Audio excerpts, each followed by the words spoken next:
Up next, we have a dynamic speaker and author, and he is the industry's nonpartisan expert on all things Washington. He is a 30-year veteran of the financial industry. You may have seen him on CNBC's Nightly News Business Report, but today he is here with us thanks to our friends at Prudential, so let's have a big round of applause for them.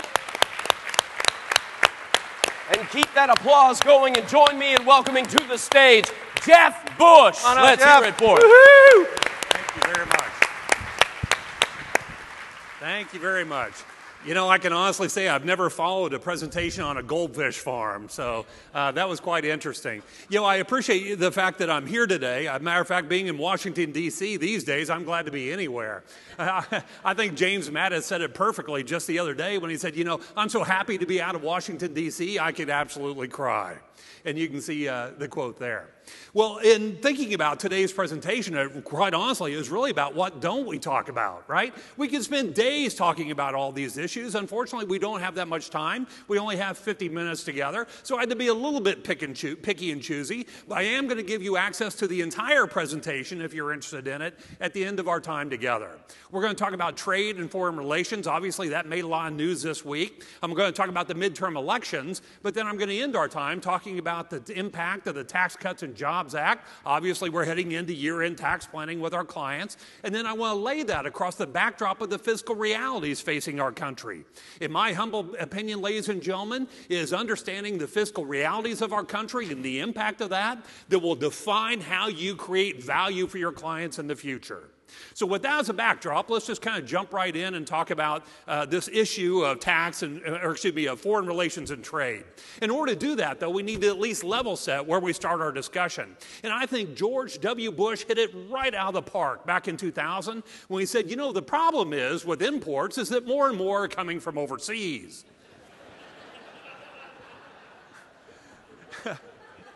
I love that quote. I hope trade never goes out of the presentation. I love that quote. I'm not disparaging the president. God knows what I've said in the last 3 minutes. I just think it's a funny quote, so I start with that.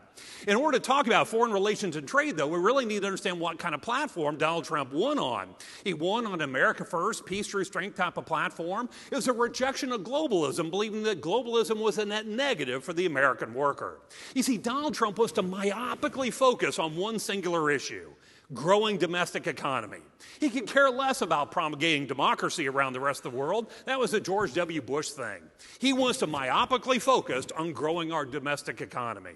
Now, what that means at the federal level is trade negotiations. And we actually predicted in December of 2016, a month before he took office, or Donald Trump took office, that he would grow tired and weary of the slow pace of trade negotiations and move very, very quickly to something much more tangible, something much more tactical that he could control, i.e. tariffs. Now, we actually predicted that he would move to the tariff discussion in October of 2017 because we were one of the few people that said that not only will tax reform get done, it had to get done in 2017. Now, we thought it would get done on the backdrop of the government funding deal in September. We know that got kicked until December, and that's why we started talking about tariffs in January of the following year. Now, what's also true about tariffs is that Congress actually delegated that authority to the president. It actually originally fell under control of the House of Representatives, but they kicked that back up to the president for the issue of national security. Donald Trump has used the issue of national security to apply tariffs on a broad range of things: Chinese goods, washers, dryers, solar panels, steel, aluminum. You're familiar with that. Just understand that one thing, though: tariffs are a tax by any other name. That's just flat out what they are. If we impose a tariffs on Chinese imports, that means you and I are going to be paying more for those imports. And even Republicans have said, Mr. President, that is a bad strategy for our economy. Don't go there. That will only cost American workers and American families more money out of their pocket. As a matter of fact, the 10% tariff that we have on Chinese goods today impacts the average family by about $270. Now, we may be fortunate enough that $270 isn't that big of a deal for you and I, but you think about the average American family, ladies and gentlemen, that's a car payment. That's 1 month of their health insurance premium. It is not an insignificant thing to that average American family. Now, Donald Trump appears to be poised to raise those tariffs from 10% to 25%. The net drag on our GDP is projected to be as much as 1.1%. Now, we just got some great news last month, didn't we? GDP looks like it's coming in at 3.1%. But that could be weighted down by as much as 100 basis points if we move forward with those tariffs. That's what's estimated at this point. The reality is, Jay Powell gave us this great quote. He said, if we have widespread tariffs that remain in place for a long time, that's going to be bad for the United States economy. Now, I don't know if you know James Powell. He's not overly dynamic, and you can see that in his quote right here. It's kind of a flat, basic, boring quote. I personally think Senator Lindsey Graham knocked it out of the park when he gave us a quote on trade and tariffs. He said, you know, any policy that drives the cost of Corona, tequila, and margaritas up is a big-time bad idea. Mucho sad. Again, I love that quote. I love trade. I love trade. But anyway, let's kind of move on. We don't have time to talk about trade all day. I want to talk about something else. I want to talk about the elections. Does anybody know what this map represents? Thank you. The 6 most highly gerrymandered House districts from around the country. My personal favorite is the one right up here in the upper right-hand corner. That's called Goofy Kicking Wile E. Coyote. Correct me if I'm wrong. They had to try to make that look like Wile E. Coyote, right? But there's still a lot of confusion as to what gerrymandering is. Everyone's familiar with step 1 of gerrymandering, but there are actually 2 steps, and the second step is equally important. The first step is to put just enough of your voters into as many districts as possible so that you have a reasonably high chance that you can win those districts consistently. The second step in that process is to cram as many of your opponent's voters into as few districts as possible. And it really is that 2-step process that makes gerrymandering so powerful. Now, before you go off and blame the Republicans, trust me, the Democrats have done it just as much. It's just the Republicans had the advantage in 2012, the last time we drew these maps, and that's why they have this generic advantage in the House of Representatives. As a matter of fact, the Republicans have about a 21-seat generic advantage. But in addition to that, we also need to understand the impact of these gerrymandering districts. You see, if I'm in a Republican district and I'm a Republican running for election, and that district is always going to be won by a Republican, do I care who the Democrats run against me? No, a Democrat's not going to win that district. What am I worried about? I'm worried about being primary challenged by someone from my conservative right. If I'm a Democrat in a democratically drawn district, I don't care who the Republicans run. I'm worried about being primary challenged from my progressive left. And what that forces me to do in Washington when I'm asked to take a vote or I'm asked to give an opinion on something, it forces me to run for the walls. And you can kind of visualize that, right? Republicans running one way, Democrats running the other way. But if you're running for the walls, what are you not doing? You're not working across the aisle, right? Matter of fact, we have created a political system in the House, and now it's trickled up to the Senate, where we have actually politically disincented our elected officials from working across the aisle. And that's the real problem with gerrymandering. But let's talk about how that impacts this midterm election. We know that Democrats need to pick up a net 23 seats in order to gain a majority in the House of Representatives. The challenge for them, this gerrymandering issue, is that in 2016, less than 7% of the House was actually decided by less than 10% of the vote.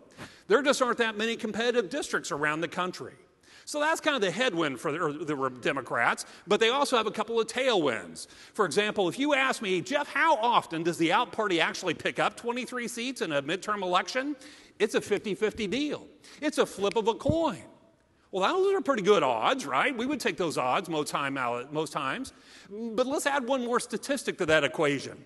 What happens if the sitting president, and in this case is true, what happens if the sitting president has less than a 50% approval rating? That win ratio goes from a 50-50 flip of a coin to 87%. That's why the Democrats are excited about 2018. They see a big blue wave heading for the Republicans this year, and I'm standing before you 4 or 5 weeks out from the election, and I will guarantee you there is a blue wave heading for the Republicans this year. The problem is we don't know if it's a North Shore Hawaii wave or a wave on that little pond outside our window. We don't know. And the reason why is there's been way too much volatility in the generic House ballot race. Starting right before Labor Day and heading as much as even last week, the trend was all moving in the Democrats' direction. Well, that seems to be tempered now. And then in some polls, we actually see the two parties basically in parity almost. So the reality is that would give Republicans an advantage in the House.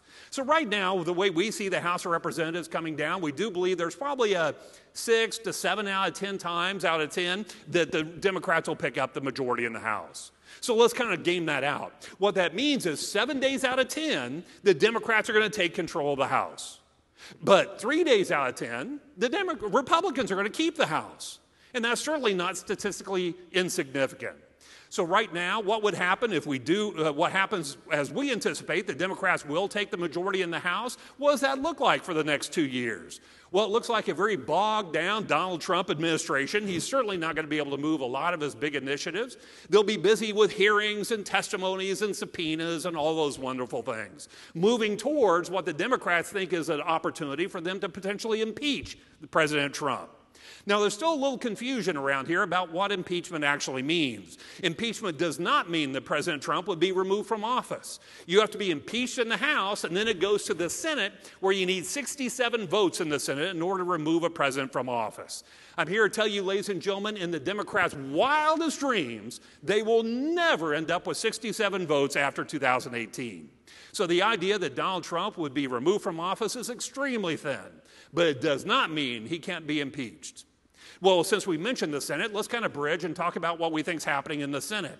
Here, the Democrats only need to pick up a net 2 seats in order to gain a majority, and there are 36 Senate members in this class. The challenge for the Democrats is that 26 of them are Democrat and 9 Republican. Now, that sounds a little weird. It sounds arithmetically Democrats would have the advantage, but it's not that way. What happens is the Democrats have to spread their reelection money literally over half the entire country, where Republicans get to concentrate their money in the 9 states that they're defending, and they can tactically overspend in the states they think they have a chance for a pickup. The reality is, right now, we believe that Republicans still have a good chance, and trending positive for them, a good chance of picking up 1, maybe a net 2 seats in this election, kind of reinforcing this split government that we've enjoyed and loved so much as of the previous cycle. What we also know is that both parties have been suffering from this reality called primary effect. Let me explain. You see, if I'm a Republican and I'm trying to win a Republican primary in my state for Senate, in order to fend off all the other primary challengers, I have to keep moving further and further to the right. And if I'm a Democrat in a Democrat primary, I have to keep moving further and further to the left to win that primary. Because I think you would agree, all the political energy right now is way out here on the spectrum. Would you agree? So as long as that dynamic exists, what that forces me to do is to move to the extreme of my party.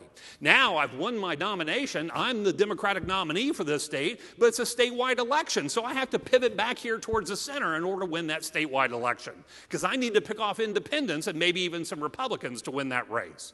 That is a process called primary effect, because I get stuck out there on the wings, and it's a very difficult process to pivot back to the center. Now, actually, the races I'm probably most interested in watching this year are actually the gubernatorial elections. And you probably say, well, why, Jeff? You talk about federal issues. Let me explain. There are 36 gubernatorial mansions in this class, 26 of them Republican, 9 Democrats. So you can see that they're exact opposite Matt that we had in the Senate. But more importantly than that is the class of 2018 and the class of 2020 governors that will oversee the next redrawing of those House district maps. We start that process after the 2020 census. They were drawn in 2021. They go into effect in 2022. Now, does anybody know how long those maps stay in effect for? 10 years. So the governors of 2018 and the governors of 2020 will be able to put their thumb on the scale, if you will, of the body politic in the United States for the next decade. So watch these gubernatorial elections. That will tell us a lot heading into 2020 and throughout the 2020s. Right now, we see the Democrats have a good advantage in this gubernatorial election. We anticipate them picking up a fair number of those 36 mansions. Now, this next slide, quite honestly, is here because if I don't put it up, someone's inevitably going to ask me. They're going to say, well, Jeff, who are the Democrats going to run against Donald Trump in 2020? Well, I try to keep a list of who's seriously, kind of to some degree or another, looking at this race. And what you'll notice, first of all, is that the list is very deep, but it's also very broad. And so what I tell audiences is, the good news is, if you're a Democrat in the United States, congratulations, you still have a chance to be the president of the United States. The Democrats are way out in left field trying to figure out what they're going to be in 2020. They don't have a platform yet. They're looking, quite honestly, to the governor's races in Georgia and Florida to kind of steer them towards 2020. If we see Democrats win in Georgia and or Florida this year, you can bet the more progressive wing of the Democratic Party will jump to the front of the early 2020 discussions. Now, there is one name on there I want to call your attention to. It's over here on the far right. It's the second one. It's represented by the letter O. Does anybody know who I mean there? Oprah Winfrey. The reality is, I don't know how serious she is looking at this, but the reality is, if someone in America could be known by the first letter of their first name ubiquitously across the country, they would be a contender if they chose to jump in. It's just a question of whether she really feels that energy to do that. So let's kind of move on. This is, I do want to mention this. I mentioned earlier that we don't have time to talk about all those issues, infrastructure and health care and all the like. But if you are interested in getting the entire deck, you're more than welcome to it. You can just text to this number, and my associate will get that out over the next several days. Obviously a big audience, so it might take a couple of days to get those out. But in addition to that, if you're like me, a little more old school, you just want to email, you can email directly to that email address. Now, you probably haven't had time to write all that down, but don't worry. The remainder of the slides have that same contact information right here in the corner of the slide. Don't they? Yeah, they do, right down there. So let's kind of move on. Let's talk about the tax cuts winners and losers of 2017. Now, anytime I talk about the tax law to learned individuals such as yourself, I like to take a step back and remind you of how the law actually got passed. It was passed under a process called reconciliation that allowed the Republicans to pass it with a simple majority in the United States Senate, as long as it met two criteria. It couldn't add more than $1.5 trillion in debt on top of the debt we were always going to add over the next decade. And in year 10, it basically had to be deficit neutral. Well, I'm not that smart, ladies and gentlemen. I just plotted it on a simple graph, and you can see it came in well under $1.5 trillion. It came in at $1.456 trillion. Again, that's on top of the debt that we were always planning on adding over the next decade or so. So what that means is, barring any surprises, we'll have north of a $27 trillion federal debt by 2027. Can we all agree that's just a big number, right? It's a big number. But you do financial planning, so you know this saying. You show me your budget, and I know what's important to you, right? I know what your priorities are because we spend money on what's important to us. So it occurred to me, if the Republicans wanted to spend an extra $1.5, roughly, trillion, I wanted to know how they chose to spend it. And so I broke the law down by its various spending categories, and I want you to pay attention to the upper right-hand box. That is the cost of the permanent rate reduction for C corporations from 35% to 21%. That one change, that one box, cost $1.388 trillion of the $1.456 trillion. Over 90% of the debt add in that one singular box. And I'm here to tell you, if the Republicans could have stopped tax reform right there, they would have. But they knew that wouldn't be tenable for the rest of the country. So they went ahead with the rest of tax reform.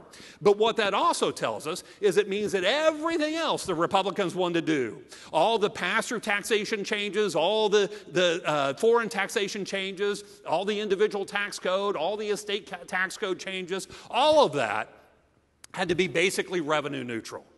In other words, if they give us $1, they've got to find $1 in revenue somewhere else. It's important to understand where those trade-offs are made because it impacts the people that we work with every single day. And I'll kind of get into that here in a moment. The second criteria is it had to be deficit neutral after year 10, and again, I plotted on a graph, and you can see that it is. Bottom line is, in order to stay within these two criteria, the Republicans had to make a lot of trade-offs. The biggest trade-off, and you're well aware of this, that while all the corporate changes are permanent, all the changes for you and I as individuals, all the changes for our pass-through business owner clients, all of those are temporary, most of them expiring in 2025. Now, anytime you play with the tax code, by definition, there are going to be winners and losers. So if you're going to talk about winners and losers, what do you need? A table, right? You got to have a table of winners and losers. So I put one together. So we're going to start over here on the individual tax code changes, starting with the winners. If you currently paid AMT or your clients have been paying AMT, alternative minimum tax, there's a good chance you won't be subject to AMT moving forward. They increased the phase out and the exemption amount significantly so that the AMT at its height impacted as many as 5 million U.S. taxpayers. Now will impact sizably less than 1 million. So that's a great win as it relates to simplification, and that was one of the primary goals of the Republicans' tax reform proposal. You're also familiar with the fact that they basically doubled the estate tax exemption to roughly $22.4 million for a couple. Now, I'm saddened by the fact that when I talk to financial advisors around the country, they go, well, I guess I'm out of the estate planning business. I only have a couple of clients over that kind of net worth. I wholeheartedly, humbly put forward that you're completely wrong if you have that opinion. Ladies and gentlemen, we have been given the absolute most incredible gift from Congress with that estate tax exemption doubling. Let me explain. I kind of draw the analogy to a rosebud being cut off its vine. If you go out to your garden and you decide to take that rosebud off and cut it off, what happens the moment that you slice it from its vine? It starts to wilt and die, right? Ladies and gentlemen, the same thing's happening with the opportunity around this wealth transfer planning. You see, traditionally, when we did wealth transfer planning with clients, it was always a tax avoidance discussion, right? Here's how we're going to pay taxes. This is how much taxes you owe. How many of your clients enjoyed talking about tax avoidance? None of them. Now, they may have done it, but they weren't excited about it. But now you get to talk in a totally new way with your clients. You get to say, Mr. and Ms. Client, we've been given a gift from Congress. For this short period of time, we get given this gift to talk about a whole new area of financial planning with you. This whole new area is what we call multi-generational legacy planning. Mr. and Ms. Client, there's a little bit of your net worth that you know you're never going to use during your retired years. We now have the ability to take just that little bit of your net worth that you know you're never going to use during your retirement years and then turn it into a multi-generational family legacy. Mr. and Ms. Client, what do you want this money to mean for your grandchildren and great-grandchildren? Now, correct me if I'm wrong. Your clients would much rather talk about their grandchildren and great-grandchildren than they want to talk about taxes, right? So, my God, ladies and gentlemen, in addition to the fact that it is dwindling, we know it's temporary, more importantly than that, you're doing a great job of growing their assets. So again, lessening our ability to take advantage of it.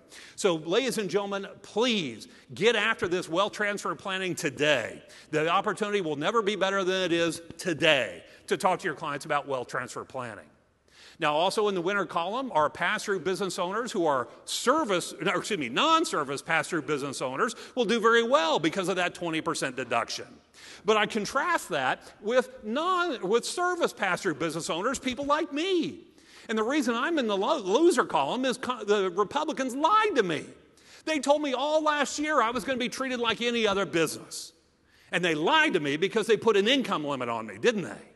As a service pass-through business owner, if I earn up to I'm a joint filer, earn up to $315,000, I get to take that 20% deduction. If I earn between $315,000 and $415,000, I get a reduced deduction. But what happens if I'm so fortunate as to earn $415,001? I lose the entire deduction. It just doesn't stop. I lose the entire thing. Now, correct me if I'm wrong, that's a pretty big cliff, right? Pretty steep cliff. But it even gets better than that. Well, I'll tell you in first person. I love my wife more than my own life. But I own 100% of my business. She has no controlling interest. She has no shares. She has nothing to do with my business. And she works outside the home. In order for me to figure out whether I get a 20% business deduction on my business that I own 100% of, I have to include my wife's W-2 income from her job. A lot of people have missed that this income limit for service pass-through business owners is a joint federal taxable number, not a business number. So you can imagine if you have a couple and I own my own business and let's say my wife is a pediatrician or a medical professional or something like that, we could easily blow through that $415,000 pretty much just on her income, right? And again, a lot of people have missed that inside this tax code. Democrats made a lot of hay in December of last year saying that more modest income families will actually pay more under this code than they do the old code, right? Do you remember that? They made a lot of hay with it. And actually, they're correct. But they're corrected in somewhat of a nuanced way. Let me explain. We know that those income brackets in the tax code grow each year by CPI, right? But you may not be aware that Republicans changed what version of CPI they're using. They're moving away from traditional CPI to what's called chain CPI or CPI-U. Bottom line is a slower growth calculator over time, meaning those income tax brackets now will grow more slowly than they used to. So as Americans earn more money, they'll pass through more brackets more quickly, thus pay more taxes in the long run, disproportionately impacting more modest income families. Again, a subtlety that a lot of people weren't aware inside this new tax law. Now, there are some inherent losers inside this tax code.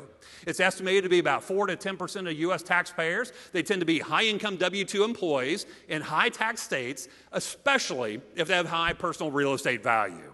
Now, does that look like any of you in this room? Maybe a lot of the people you work with? You see, that's the thing. It may only be 4 to 10% of the population of taxpayers, but you don't work with 100% of the taxpayers, do you? At best, you what? Work with the top 5% of income earners? Maybe, okay, I'll say 10%. So that 4 to 10% of high-income W-2 employees in high-tax states, especially if they have high personal real estate value, that may be 20 or 30% of your book of business. May actually pay more under this code than the old code.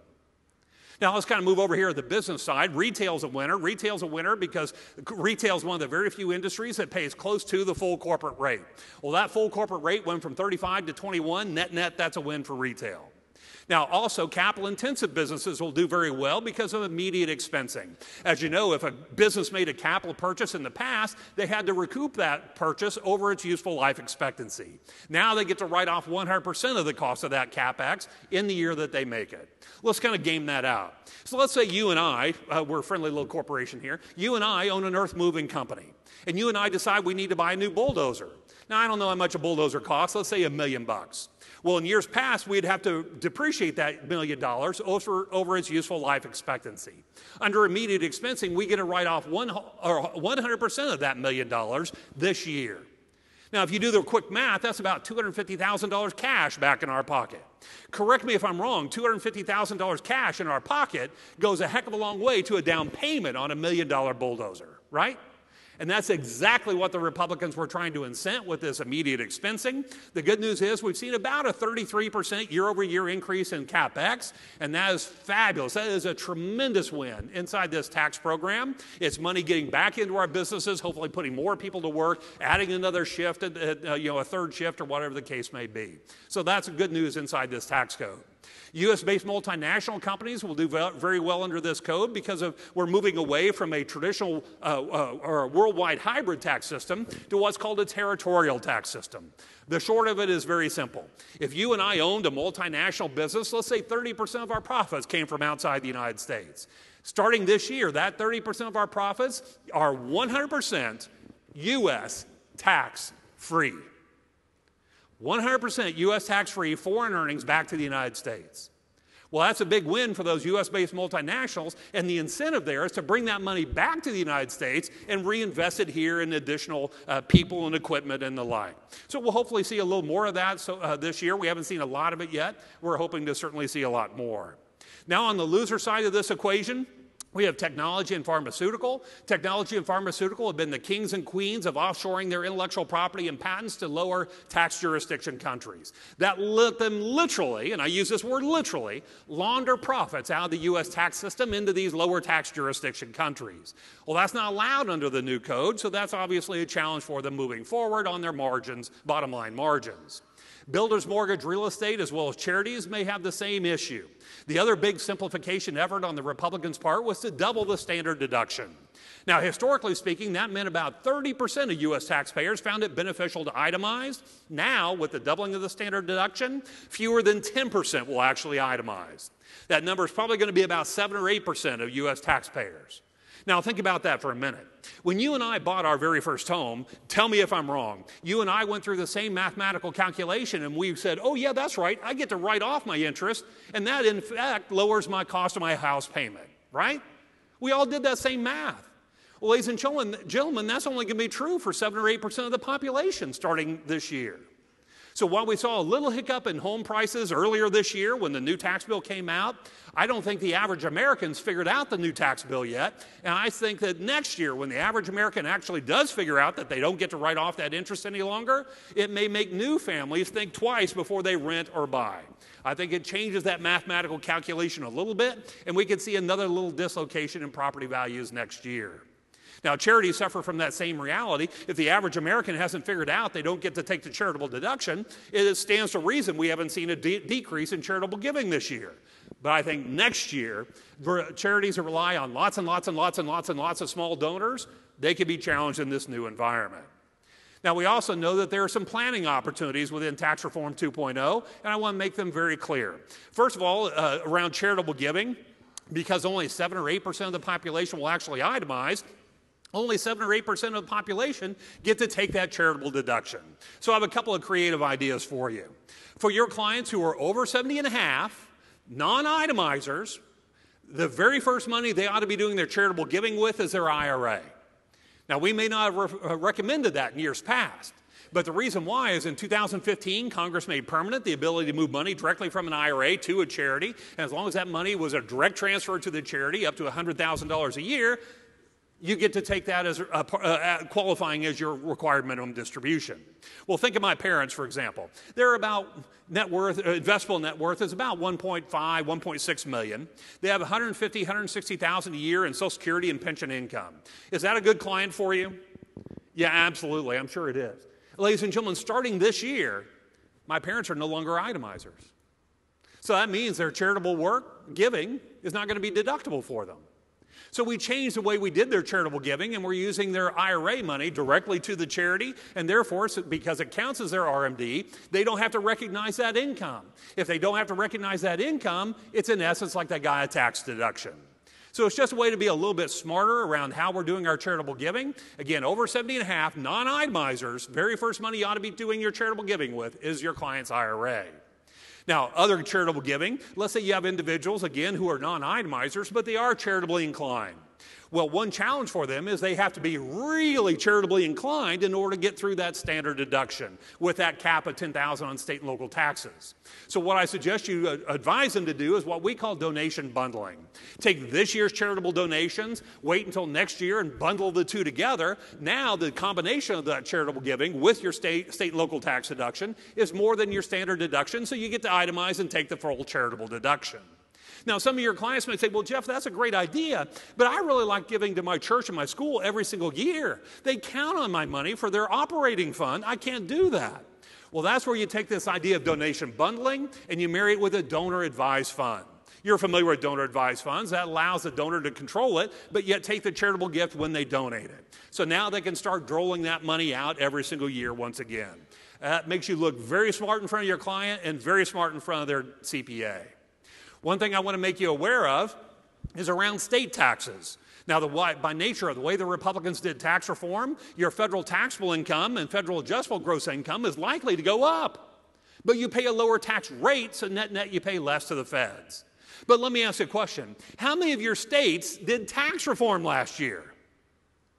Easy question, 0.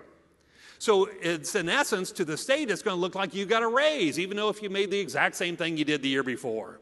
So while you may pay less to the feds, you may pay more to your state. If you're one of those very fortunate individuals, that 4 to 10% of the population, they're paying more to the feds, thank you very much. You get to pay more to both. We appreciate your contribution, right? So you can see how clients can get themselves in a little bit of a surprise once they get this tax information this year.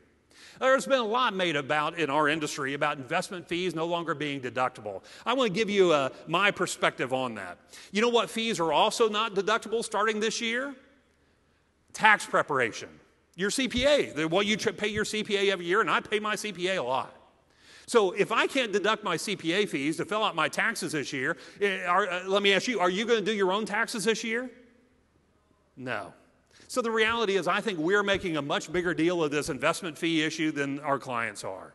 Bottom line, it does make you think a little bit differently whether you use packaged products versus SMAs. If you use packaged products because the returns are reported after fees, in essence, they aren't paying taxes on those fees. Whereas an SMA, of course, they're charged separately and they would be subject to non-tax deductibility.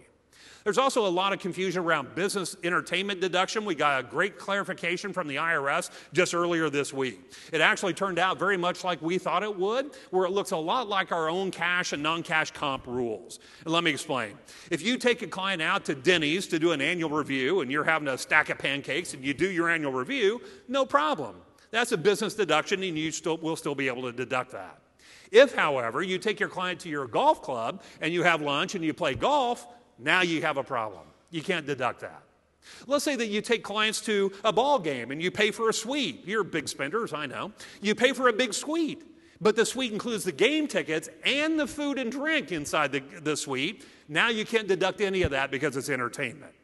If, however, you pay for the suite and you get a completely separate bill for the food and drink, now you can deduct 50% of that food and drink bill. Okay? So it works, like I said, it works a lot like the cash non-cash comp rules in our own business. So you're pretty familiar with those rules. We just have to be a little more thoughtful about how we engage our clients in those ways. Now, I'm sure you also have heard that the Republicans have put forward this idea of Tax Reform 2.0. How many of you are excited about Tax Reform 2.0? Okay, I heard two names. I'm sorry, I'm going to burst your bubble. Ladies and gentlemen, there's no way it's going to pass. Tax Reform 2.0 is nothing more than a show pony for the Republicans. They want to remind their base voters that they're here, they're relevant, they want to move this low tax agenda forward. But ladies and gentlemen, the way they did Tax Reform 2.0, it would add about $650 billion in debt over the next 10 years. Well, ladies and gentlemen, in order to do that, you would have to have 60 votes in the Senate. So you would have to rely on 8 Democrats to vote along with Donald Trump and the Republicans to lower taxes once again. How many of you think that's going to happen? No. So we're not going to spend any more time on Tax Reform 2.0.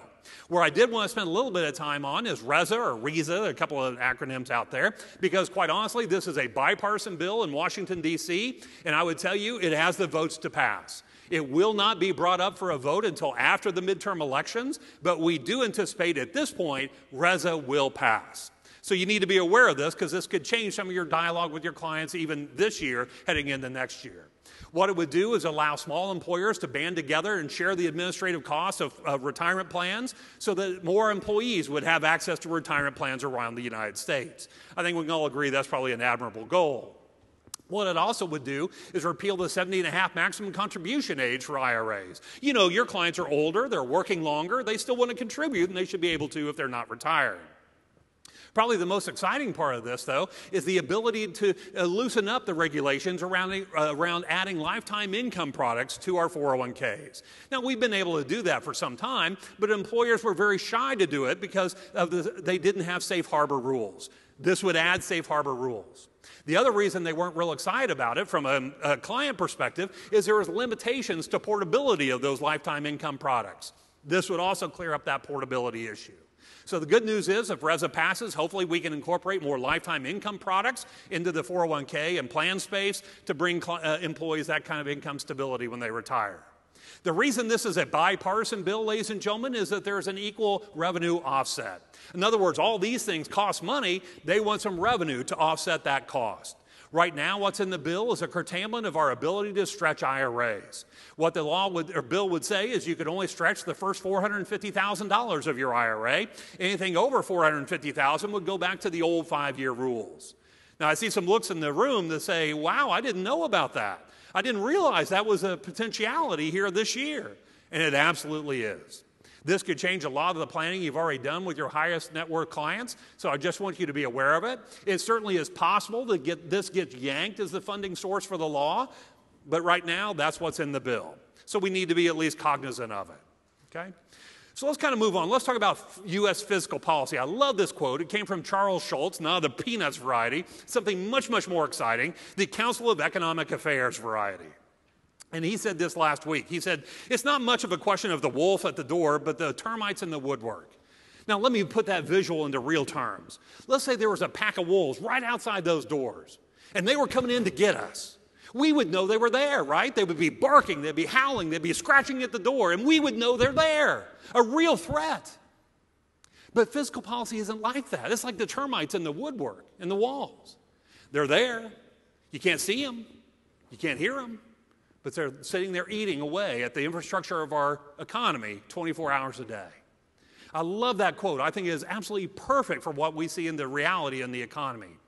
Now, I do a lot of panel discussions around the industry, and I'm often paneled with economists for obvious reasons. I'm always shocked how many economists say, Jeff, you're making a mountain out of a molehill with this whole debt to GDP issue.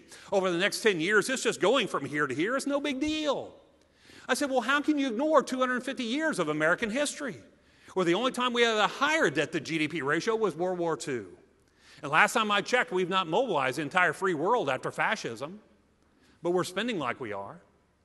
And you're a learned audience, you'll appreciate this. Ladies and gentlemen, this is a 700% increase in publicly held debt to GDP ratio, not dollars. A 700% increase in the ratio of our debt to GDP since 1980. And that doesn't include our Social Security or any of our benefits. We're still working. If you include you and I, you see what trajectory we're on. Now, don't get me wrong. There are perfectly appropriate reasons why our government would run sizable deficits on an annual basis. For example, like back here in the 80s, we were trying to bankrupt the USSR. Or maybe like in the 2000s, we had just come out of that tax break and we had the Gulf Wars that we had to deal with. Or maybe like 2008, we were trying to spend our way from going into the Second Depression. What I'm questioning is in the prognostication of the next 10 years. Why are we running such sizable deficits in what we can argue is a good global growth story? And what's the wisdom of that? Now, I think Janet Yellen said it better than any of us. Again, Janet Yellen, not the most gregarious individual, like Jay Powell. I think that's part of the job. But Janet Yellen said this is the type of thing that should keep people awake at night. If it keeps Janet Yellen awake at night, it gives me nightmares, right? And it really boils down to how we spend our money. We only spend our money in three ways. This shows how we spend our money as it relates to GDP since 1968. You can see there's a definite trend amongst the discretionary spending that's been coming down since 1968. So what's included in discretionary spending? Oh, things like national parks, federal courthouses, every federal agency you can think of, like the IRS, the VA, the Department of Education, Department of Energy, and the like. Oh, yeah, and also 100% of the defense of our country.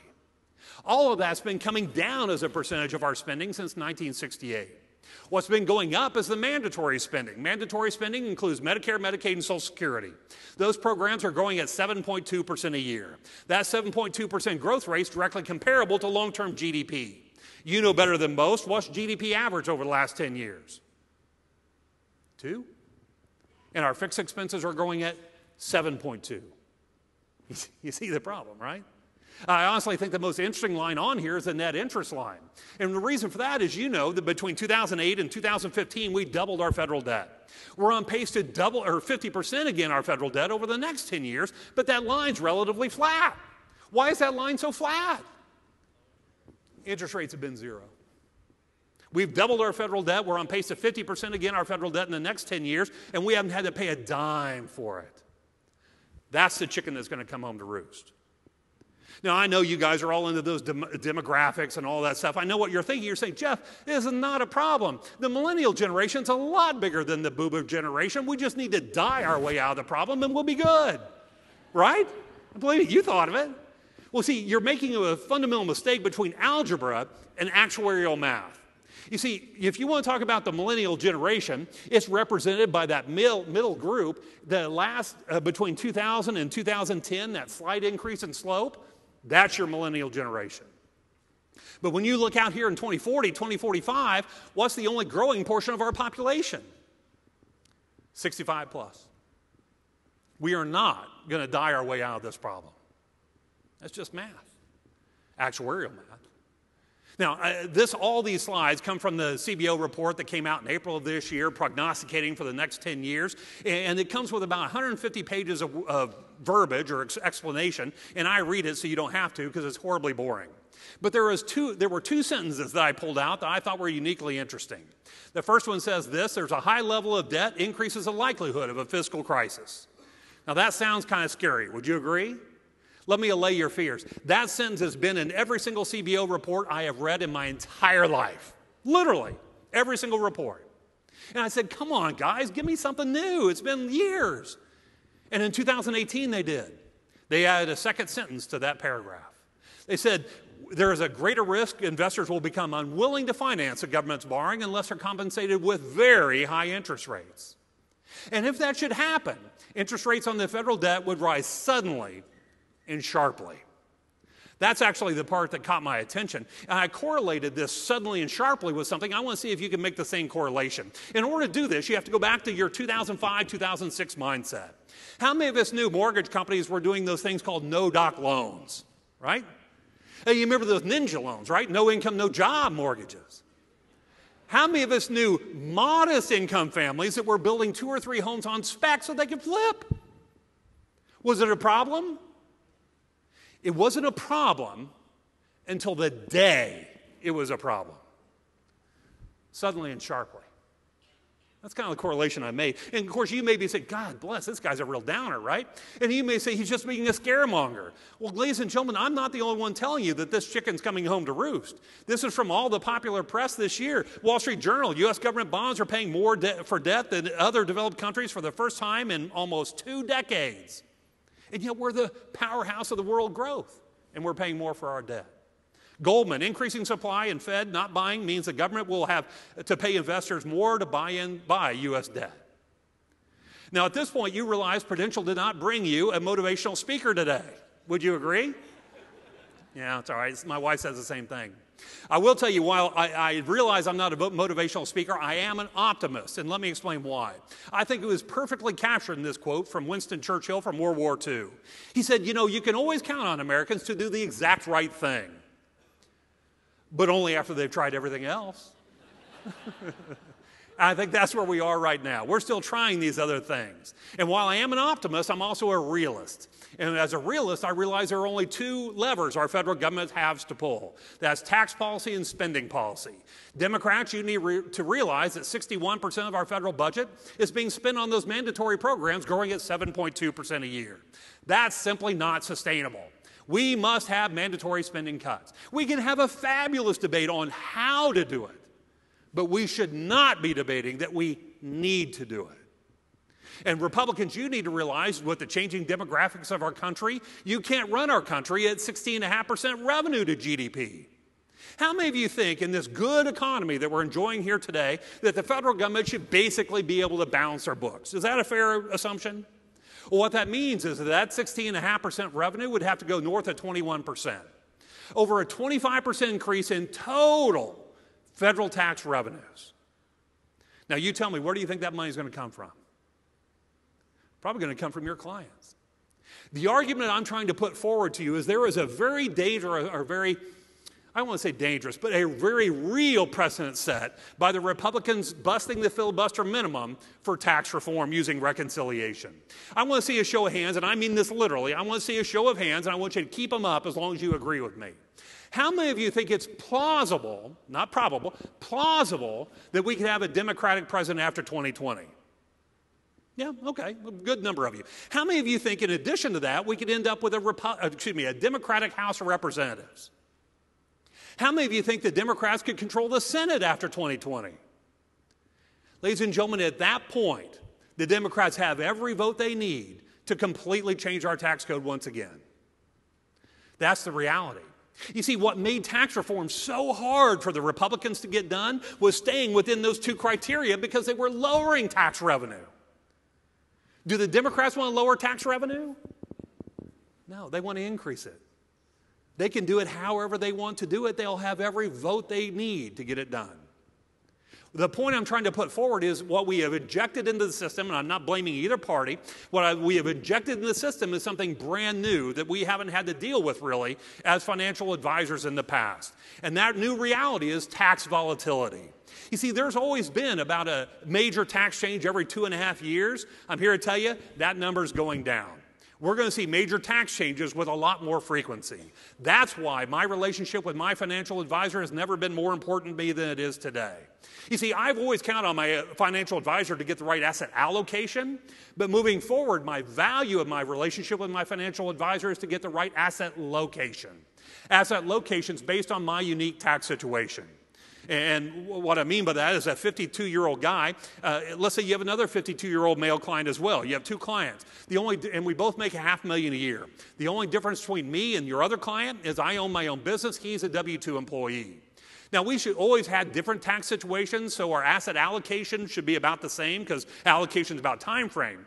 But if you had us in the same asset location, you're committing malpractice. Our tax realities have always been a little different, but now they're a lot more different. And that should be reflected in my asset location. We've managed to create value around asset volatility for years, but that's been commoditized. Real value for high-income, high-net-worth people moving forward, in my opinion, is around tax volatility management. And it really goes to my retirement strategy. When I retire, I want 3 equal buckets of money. I want a bucket of taxable, a bucket of tax-free, and a bucket of tax-deferred. That way I get to manipulate the code for my lifestyle rather than the code manipulate me. If you agree with me that clients are going to spend 30, 35 years in retirement, then answer this question. What's their tax rate going to be? What's their tax rate going to be during that 35-year retirement? This chart goes back to 1913 when we first put into an income tax, and the blue box is a 35-year retirement. I'm trying to illustrate to you that we've had tax volatility moving forward, but it's likely to get more. Now, I know you do some fabulous financial planning with your clients, and I'm willing to assume every single financial plan you do includes probabilistic planning, right? Use stochastic analysis, all the spaghetti lines, the target zone, whatever you call it. You do that. I know you do. But I'm also willing to assume that every financial plan you do with your clients assumes a linear tax rate in retirement. Ladies and gentlemen, it's not reality. We need to plan for tax volatility as well. The only way to manage tax volatility is to have a diversified source of income generation so that you get to pick and choose how you expose yourself to a changing tax rate environment. Using tactical opportunities like we have right now, starting this year, to take advantage of the code instead of taking advantage of your client. That's how you create value in the future. In addition to that, is long-term care planning. Notice I don't say long-term care insurance. I have no idea if your client needs insurance or not, but I do know they need a plan. And I don't know anybody better than a financial advisor to hand walk them through that process. For God's sakes, we cannot have people like Aretha Franklin and Prince dying without a will. Now, I know we're not the attorneys. We can't execute it, but by God, we can handcuff our clients and drag them to the attorney. And that's what we need to be doing. We can't leave it to chance. It's not acceptable to say, well, I told them about it and they never did it. That's not going to cut the mustard in the future. So let me kind of wrap up. I've got 3 seconds. You can go to our website, thewashingtonupdate.com, and you can sign up for our free updates. As Andy and I write an update or a white paper, we'll push it out to you proactively. More tactically than that, Andy and I each spend about 3 to 4 hours a day reading and researching. We'll select 1, maybe 2, maybe even 3 articles a day that we think are uniquely valuable. And we send that out via our social media. So if you're on social media, great. Follow us in whatever the case. Find us on the internet. If you don't, or if you aren't on social media, you can just download our app. Again, all of this is no charge. All of this is to say thank you to Prudential for having me here today. We don't sell you information. We don't sell your information. It's all value add, and thank you. So with that, I want to thank Prudential once again. I really appreciate your time today. I know I'm at the end of a long day, and I'm talking about taxes and politics, but you are a great audience. So thank you very much, and have a great evening.